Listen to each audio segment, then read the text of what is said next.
Hello, listeners. My name is Charles Scott. The name of the program is Can We Talk? We come to you on a weekly basis to give you information as to what's happening within the community and to give you some tips that may assist you in some of the daily going abouts that you do and also dealing with real estate. My name again is Charles Scott. I am the broker for Tri-State Realty here in Bridgeport, Connecticut. And today I'm going to give you some information pertaining to what's happening out there in the marketplace. So if you want to get informed and you may know of a friend or someone out there that's looking to find out more about what's happening in the real estate market, you might want to give them a call, sit down with a pad and pencil. Every week I try to give you informative information that's going to assist you, whether you're renting or whether or not you're buying or whether or not you're selling. This is an informative program in which we basically give you information and put it out there on a weekly basis as to what's occurred in the past and also possibly what we can look at in our crystal ball and give you an idea, maybe some of the future prognosis of what's happening in not only real estate but also the economy, so that it can help you and inform you in some of the decisions that you're making out there in your daily lives. From the last time that I spoke to you, I spoke about what's happening as far as the marketplace with the renters. I gave you information as to if you're renting, some of the things that you need to do to probably put you at the top of the list for helping you get a rental out there, because the rental market is becoming increasingly tight. And also I told you what you need to do as far as your credit, as far as filling out an application, and what a landlord is looking for if you are a prospective candidate to rent an apartment. Today I'm going to switch around a little bit and talk about if you're out there and you're possibly looking to sell your property or how to improve your property, even if you're not looking to even sell the property. I was reading recently that one of the biggest growth in stocks right now is Home Depot, Lowe's, and home improvements. There's a tremendous amount of home improvement going on, and I'll give you an idea as to some of the things that you can do to improve the value of your current home. So this is something that you need to do. A lot of people go out there and they may improve the home thinking that certain things give it a lot of value when they could be doing other smaller things which will actually give it more value. When someone's going out there and they're looking for a property, the first thing they look at is bedrooms and size. So in some cases there's not too much you can do with your bedrooms. If you have a 2-bedroom house, well, you can't say it's a 3-bedroom house, but there are certain things that individuals are doing. Years ago, individuals would basically be looking for, more space, the more better, but with that comes higher taxes, and with that comes also more upkeep. So what can you do if you've got a 2-bedroom house and you want to be able to make it more attractive, maybe to a larger family? In many cases, many of the 2-bedrooms might have a living room and a dining room. So what I tell a lot of my clients is that, well, if you cannot afford a 3-bedroom, and if your budget is such that the allowable amount is keeping you in that 2-bedroom specter, you might want to become creative. Maybe take a 2-bedroom with a living room and a dining room and convert the dining room into a bedroom. Years ago, we had living room, dining room, and at the end of the evening, the perfect family all get together and discuss, what happened to them and doing the homework and sat around the dining room table and everyone ate. Well, today, I don't know of too many families that sit around the dining room and eat. So the dining room is more decorative. It's a room that you put your mail and you put other items, maybe put a flower pot up there or whatever, but it's people, your family's in and out, in and out, in and out. So a lot of people, what they've done is they've converted that dining room into a bedroom, and in many cases it's fairly easy to do by just putting a couple of doors there. You still have your living room, you still have your kitchen, you have your two bedrooms upstairs, especially if it's a cape. A cape is usually a house where, you know, it's the V-shaped house. The roof is kind of V-shaped. You have your 2 bedrooms upstairs and possibly one downstairs, or either a living room and a dining room. So what you can do is take that dining room, turn it into another bedroom, and guess what? Now you've got a 3-bedroom house, or a house that you're using as a 3-bedroom, even though it's still a 2-bedroom. But it's a way of being creative, and if you only have a 2-bedroom, it makes it more attractive to a buyer. I recently just this week put a house on the market, and it was a 2-bedroom house, but to make it more attractive, we said it's a 2-bedroom, possibly a 3, with a bonus room and room to expand. So therefore, it makes it more appealing to someone who's looking for that 3-bedroom house. Now, as I started out saying, what's happening recently is that in the marketplace, the home improvement suppliers, their stock is going up quite a bit. Many people are out there, you know, they're at home, so therefore they find things to do. They go, and before everyone was working in the office, going back and forth, you know, some cases people spend an hour to go to work, they spend another hour to come home, and they leave early in the morning, they come home in the evening, and they're tired and it's dark. So many people are working from home, and what they're doing is they're converting their house into a working space. In many cases, people have the in-home office. I know a lot of people now that only go into the office maybe 1 or 2 days a week, or some may not be going into the office at all. So if you're in that case, you've converted maybe one of the rooms in your home, or maybe the porch, or enclose the deck into your own private office. So the home improvement stock is really going up a lot. What I'm going to do today is to give you some ideas as what you can do to improve the value of your home without spending a tremendous amount of money. Let's start with maybe the outside. Curb appeal is some of everything. So if you pull up in front of your house, what do you see? Well, first thing you see is the grass. And in many cases, I tell people, you know, check out your grass and improve the grass. You can go and get your different turf builder, dig up all of the bald spots, or the spots that you know, are basically the grass is all browning, and you can get the food for the grass. It's grass fertilizer. You can put that there. There's even something that recently I bought. It's called greener grass. It actually makes the color of the grass darker. How it works, I don't know, but you know, I watched people on TV talk about it, and I've Googled it on YouTube. And you spread it out, and you do it when it's not when the sun is out, and when it rains and everything, and the nutrients go into the grass and they turn the grass darker. So it makes it look like you got that nice, dark, firm grass. The other thing I found out is that, you know, don't cut the grass too high, because then what happens is the tips of the grass tend to burn, and it takes more to pull the nutrients from the ground all the way up to the tip of the grass.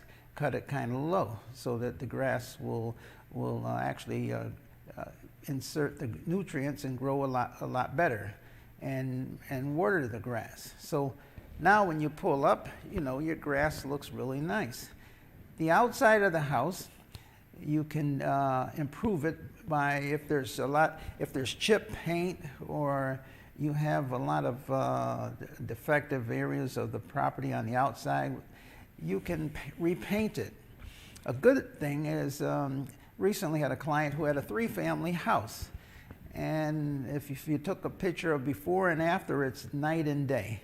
And one of the ingenious things that we did on that particular house was We took one of the shingles, it was shingles on the outside of the house, to Home Depot or one of the other places out there, and they can analyze the color so that they can match up the color like almost 95% exact. And so we matched up the color of the paint, and we got a gallon of paint, and had the worker touch up all of the paint on the outside. Mind you, did not paint the entire house, just the areas that needed paint.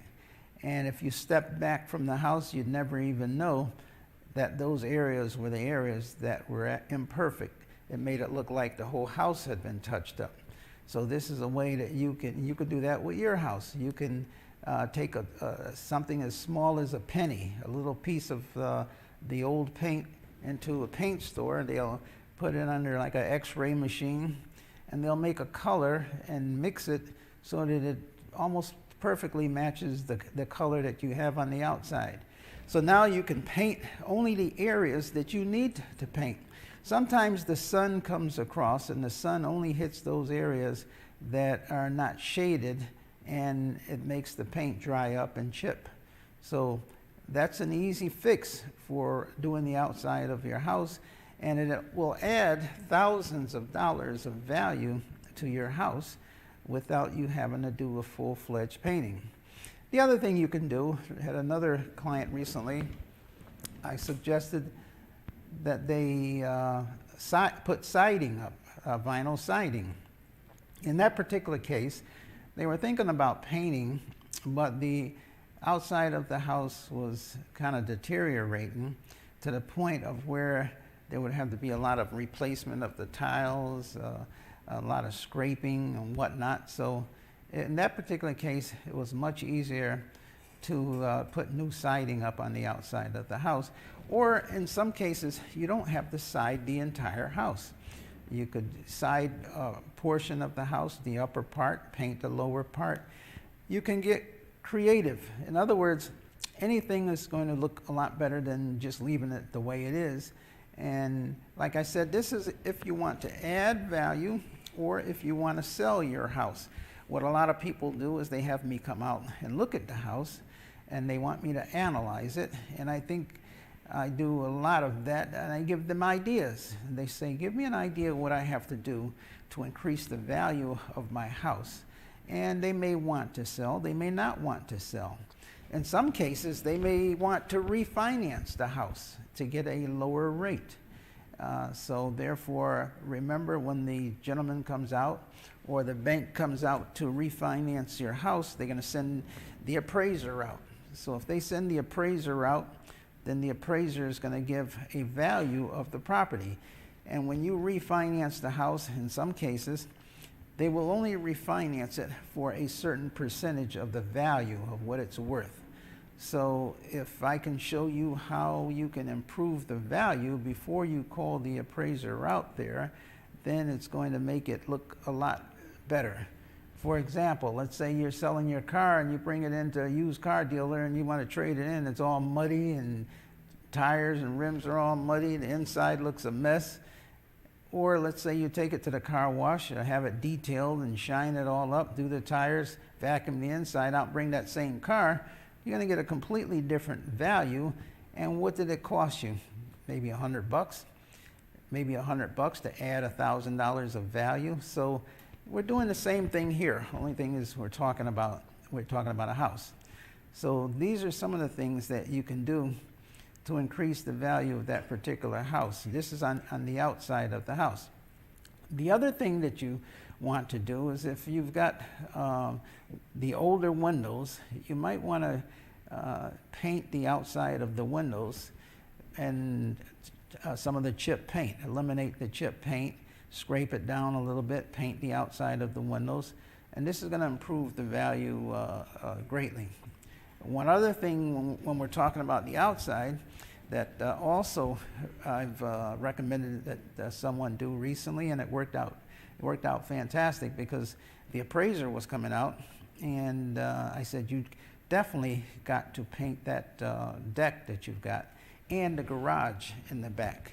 In a situation like that, the garage was It was just terrible. The garage had a lot of chip paint. I don't think it had been painted in 30 years, 40 years. And the deck was just as bad.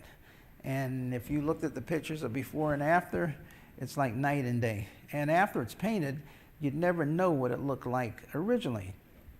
And sure enough, the appraiser came out, and there was a couple of spots in the front porch that he pointed out that needed to be painted. But imagine if he had seen the deck before it had gotten painted. And in that particular case, you know, what the person did is they power washed the deck and scraped some of the paint and, you know, rolled a coat of paint on the outside. So it was like a matter of night and day. And these are some things that you can do to improve the value of your property. And if you spend $500, it can improve the value by $5,000 or even more. So whether you're selling, whether you're refinancing, whether you just want your property to look good in general, these are some things that you can do on the outside of the property. Now, going inside the house, there's other things that you can do. For example, I tell a lot of people too, just like you're watching me tonight or today, depending upon when they run the tape here, you can go on YouTube. If there's something that you don't know how to do, man, you can Google YouTube today and you can find out just about anything that you want to know. You can go on YouTube, Google how to paint, how to put hardwood flooring down, how to do sheetrock, how to repair holes in sheetrock. I mean, it's amazing the things that you can do on YouTube, and they show you the creative ways of doing it. You know, I remember last year I had a property had a hole in the sheetrock, and I'm thinking to myself, well, we got to go and cut and replace the entire hole in the sheetrock. And it's not a matter of the cost of the sheetrock. Sheetrock doesn't cost that much, even though it's going up, maybe about $15, $20 and for a 4x8 sheet of sheetrock. But it's not the cost, but the labor, the time, the dust. And I watched on YouTube, and what I saw made it so simple. They took a piece of paper and they just traced the jagged edges of the hole and made like an outline. They took a piece of paper, put it up there, and traced around it. And now the piece of paper had the outline. It's like a piece of puzzle.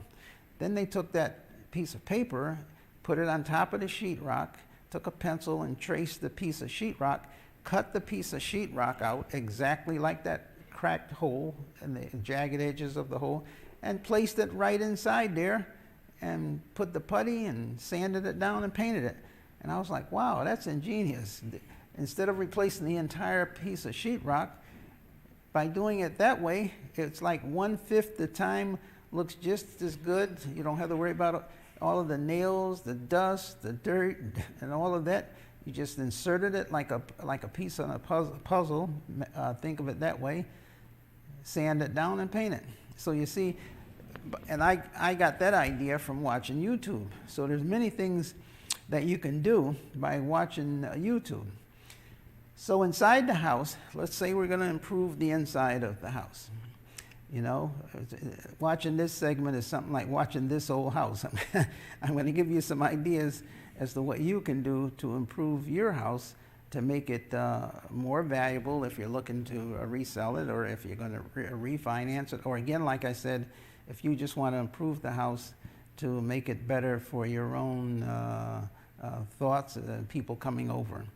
So if there's holes in the sheetrock or items like that, you can putty them, spackle them, and you can paint them.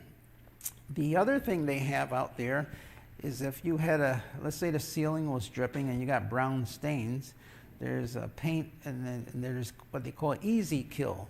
Easy kill is where a lot of times people will paint over a brown stain and it still is going to bleed through. You still look up, there it is again. You paint it again, there it is again. So they have easy kill. It comes in a quart, a pint, a gallon, or what I like is that there's a ceiling that had a slight leak in it, and they have a aerosol spray can. But instead of the can spraying out at a forward, it goes up in the air. So you aim it up at the ceiling, you put a drop cloth down on your carpet or on your hardwood floors, and you aim it up and you spray it. There you go. And then you paint it. The other thing that they have is the popcorn.